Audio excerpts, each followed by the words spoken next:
During the operation, took about 2 hours. I stayed in hospital for about 3 days. The only thing I suffered was a little bit of indigestion because I hadn't actually burped. So there was a lot of pressure built up in my chest area and it felt like I was having a heart attack. So eventually, because I had suffered the blood clots in the brain, the doctors were concerned that I possibly may have endured a clot in the lungs. So I had to go and do a CT scan, which was very clear, thank the Lord. But then they actually, I think it was Nexium, is that right? Because it's been a while. So I was given Nexium, which actually got rid of the pain and the pressure in the chest area. The only other thing, as Nazi was saying, drinking water is very difficult for a sleeve patient. Not everyone has gone through this because I've spoken to a lot of other sleeve patients.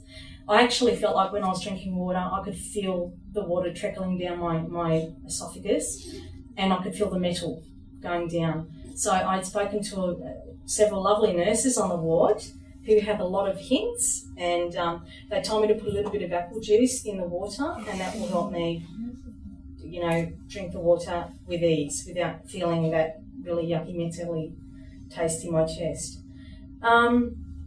I didn't really have any other issues having the operation.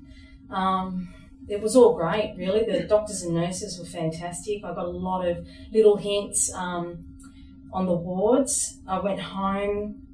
I think the key ingredient with doing any operation is that you need to listen to what your stomach is telling you.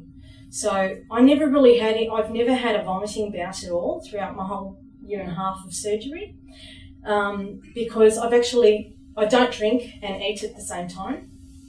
I listen to what my stomach is saying. So if my stomach is telling me that I'm full, I'm full. I don't eat anymore. But I've lost my train of thought. Okay. But yeah, just generally, doing the operation was the best thing I ever did. I was actually home, I think, a week later.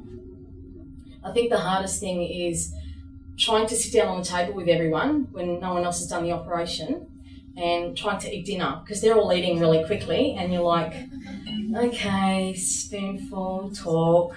And if you're a talker like I am, it's good because you can just, take for hours eating your food.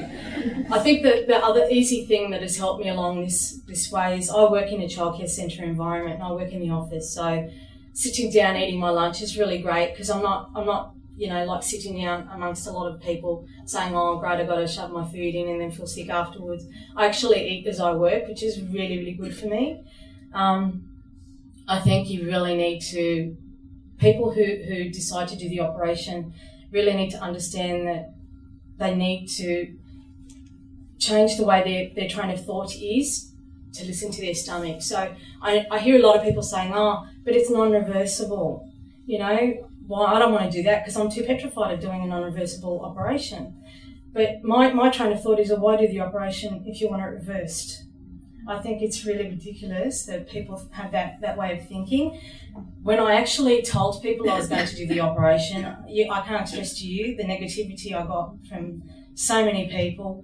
Oh my God, so many people have died on the table and I'm like, you know what, I'm a walking time bomb. I don't know if you saw the very first photo on there, but I was so bloated. My husband goes to me, oh my God, Effie, he goes, I feel like your skin is so tough that if I stuck a pin in you, you'd pop. It was just really, really difficult time for me before I did the operation. But I can honestly say it was the best thing I ever did.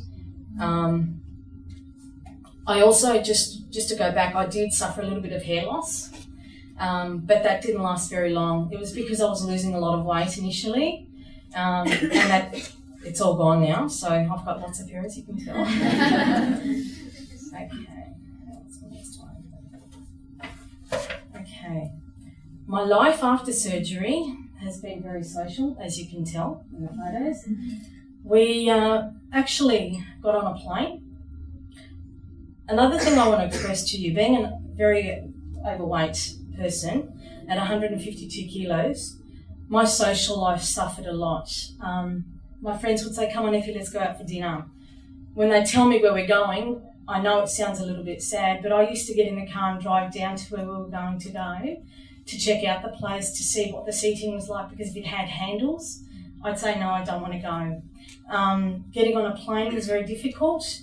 People would always look at you and go, oh, look at her, she's overweight. You know, like, people can be very, very judgmental, but I don't think they realise the underlying, like, how a person can really feel. We are all human beings and we all have a heart. And I think that people need to not just look and say, oh, look at that person, she's big, but to look at the person within.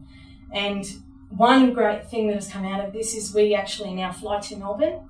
We're flying to Queensland. We've taken our daughter to see World Movie World. We've done the whole family thing. I actually didn't include that photo, sweetheart. We actually went on a ride. Me, my husband, my daughter and a friend, my girlfriend's son, and it was going down this Viking slide thing, and me and my daughter going, we're all laughing, and my husband and my girlfriend's son are like freaked out. But it was just a great experience to be able to share that with my husband and my daughter. And my life has just changed. We go out dancing, we go out dining, going out eating dinner is not a problem for me. Who cares if I don't eat all my food on the plate? I don't care. I'm not going to stop myself from eating a Caesar salad and go, oh, it costs $20. But, you know, like, I don't see that the issue of, you know, saying, for me, I want to go out and eat what I want to eat, and I'll eat anything. And I don't think about, oh, God, you know, I'm going to leave that much behind. Maybe I should eat a little bit more. I actually listen to what my stomach says. So we went out one night with my girlfriend. I actually went to the St. George Local Business Awards, and it was a 3-course meal, and it was $90. My girlfriend goes, are you sure you want to go? And I said, well, yeah, you know, because she was on there. And I thought I'll be there to support her. And so it was a 3-course meal, and out comes the Caesar salad in this beautiful case, and I'm going, okay, I'll have a little bit of that. So I ate a little bit, and I left it, and all the waiters are looking at me like, oh, don't you want to eat? You know, but for me, I don't care. I'll eat a little bit. So I ate a little bit of that. Then there was a little bit of chicken. I had a little bit of chicken. I left the pasta, the rice, and had a bit of that. Out comes dessert. I had a little scoop of gelato. For me, it's just the fact that I enjoyed myself going out with my friends and not making it a big issue, because it's not an issue. It's a lifestyle choice. You'd be stupid not to want to change the way you eat, or, you know, just your whole general thing of going out. You shouldn't stop yourself from going out just because you've had the operation and that you can't eat too much food.